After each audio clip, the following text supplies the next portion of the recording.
BRS అధినేత మాజీ ముఖ్యమంత్రి కేసీఆర్ జన్మదినం సందర్భంగా కుకట్పల్లి ఆల్విన్ కాలనీలో బీఆర్ఎస్ నేతలు సంబరాలు జరుపుకున్నారు. Allwyn colony division BRS party senior నేత సతీష్ రావు ఏర్పాటు చేసిన భారీ కేక్ను ఎమ్మెల్యే మాధవరం కృష్ణారావు కట్ చేశారు. అనంతరం కేసీఆర్కు వారు శుభాకాంక్షలు తెలిపారు. బీఆర్ఎస్ పార్టీని వీడిన కార్పొరేటర్లు, ఎమ్మెల్యేలు, నాయకులను మళ్లీ పార్టీలోకి తీసుకునే ప్రసక్తే లేదని ఎమ్మెల్యే మాధవరం కృష్ణారావు అన్నారు.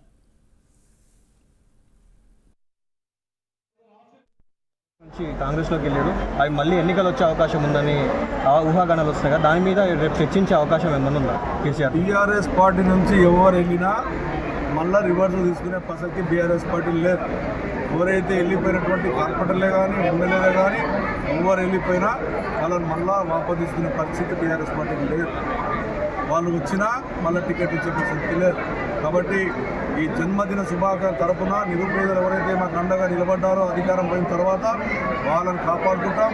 రేపు వచ్చే పదవులు కూడా వాళ్ళకి ఇస్తాం తప్ప పోయిన వాళ్ళకి 50% ఇవ్వమని తెలియజేస్తాం.